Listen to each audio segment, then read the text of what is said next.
Here's a magazine I've saved since 1983. An article inside promised computerized personal robots. It featured the Heathkit Hero Jr, probably the coolest robot of the 1980s. Well, here it is 40 years later, and we still don't have robots in every home. I got tired of waiting.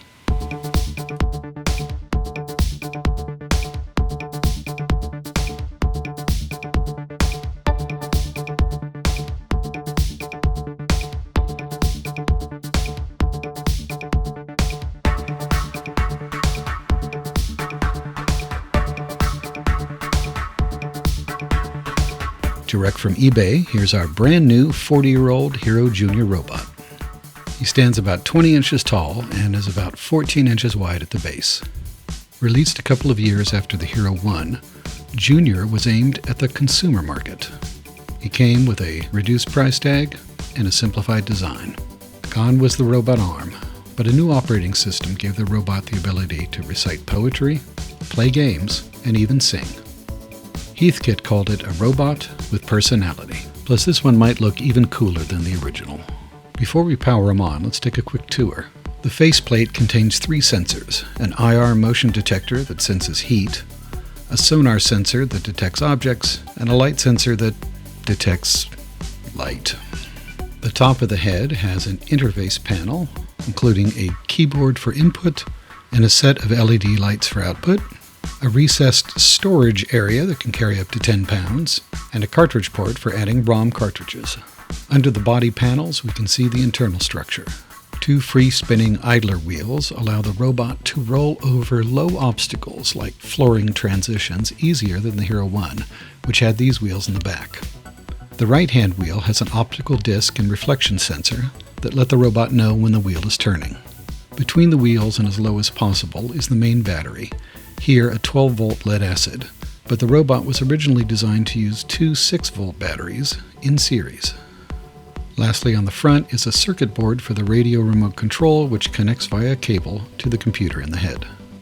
Moving to the back, we can see the power and interface panel on the rear of the head. Here we find the main power switch, the sleep mode switch, an RS-232 interface, and the charging port. The rear panel is identical to the front one, and behind it we can see a mostly empty internal space. On the Hero 1, this was filled with interface boards and the main computer. But all of that's been moved to the head in the Hero Jr, giving us a big empty space just begging for something to be added. But let's not get ahead of ourselves. At the rear bottom of the chassis, a single wheel provides both drive and steering. A 12-volt motor drives the wheel directly, while a stepper motor turns the platform 90 degrees left or right. Under the head, the 10-plus circuit boards of the Hero 1 have been replaced with just 2, a power sense board on the top and a CPU board underneath. Now that the tour is over, let's power him up and see if he works. For that, we'll need a battery. To fit the larger 12-volt battery in, we need to remove this bracket.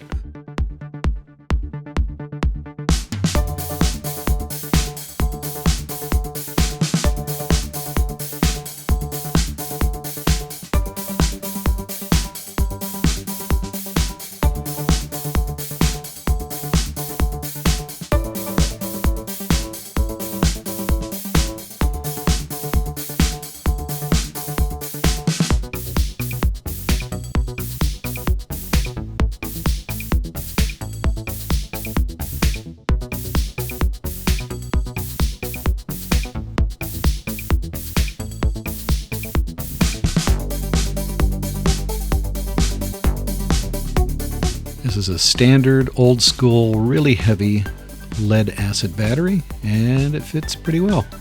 Now we can turn him on and see if he passes his power-up start test, and we get to hear that awesome 1980s voice synthesizer. Version 1.5. Checking memory. Testing block 0. Testing block 1. Testing block 2. Testing block 3. Test AC.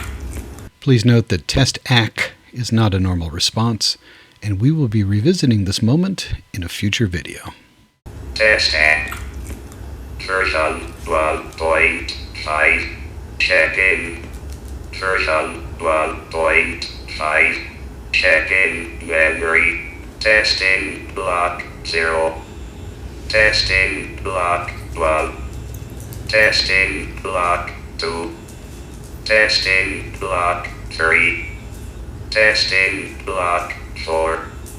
10,240 bytes of memory. Checking sonar. Please wave your hand in front of my sonar. Sonar. Okay. Checking steering.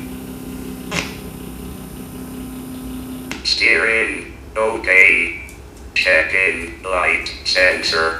Please wave your hand in front of my light sensor.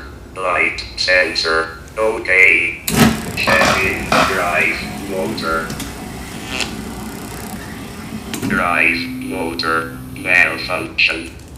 Checking sound sensor. Sound sensor. Okay. Checking motion detector.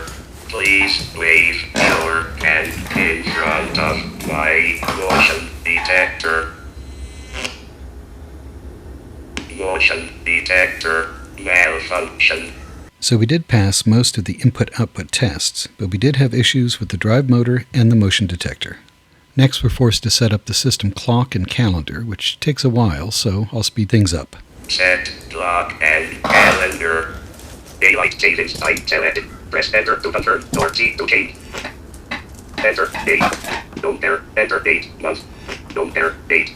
Compare year. Compare. Enter time. Hours. Compare minutes.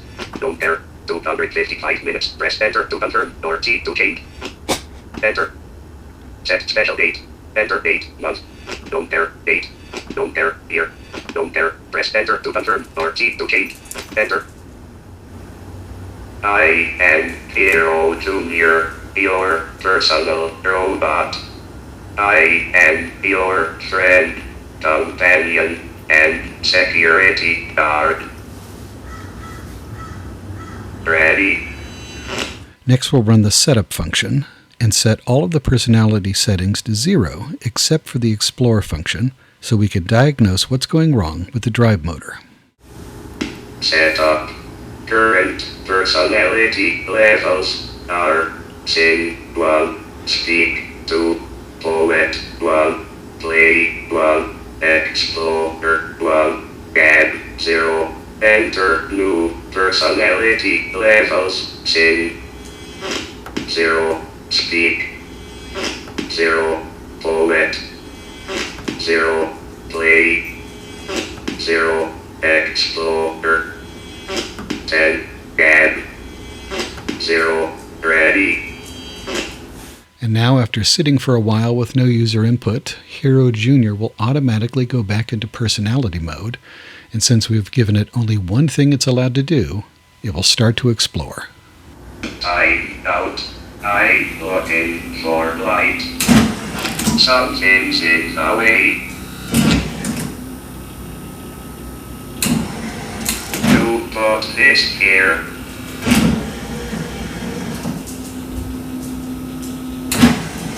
Oops. It took me a while to figure out that what's happening here is not the robot mistakenly sensing obstacles in the environment with its sonar. Rather, it thinks it's physically running into things. And the way it senses contacts is when its wheel encoder does not encode. Spin it. So that's a problem. So the wheel spins, but the encoder does not move with it. So every time the robot thinks it's supposed to be moving forward, it doesn't get any signal from the encoder, and it assumes it's run into a wall.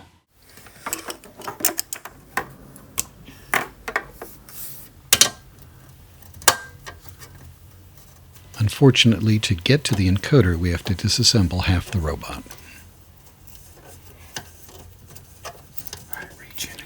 One of the ways they cost-reduced the Hero Jr. was to make these side panels, which are simply decorative on the Hero 1, into a load-bearing component of the chassis of the Hero Jr. They actually hold up the entire robot.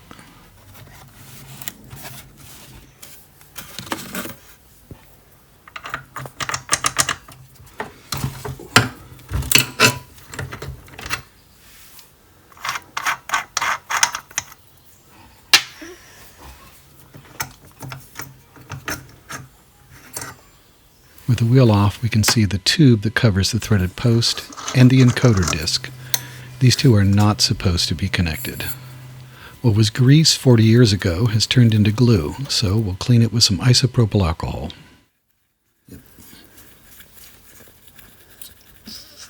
With some double-sided tape on the wheel, we can drop the tube in place and use it to align the disc, which will be attached to the wheel, but not the tube.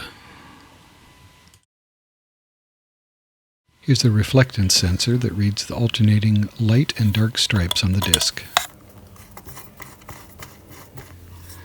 That's the sensor. We'll clean its contacts as well. And with everything put back together, the robot rolls forward, avoids obstacles, and we can safely say it's alive. Still kind of dumb.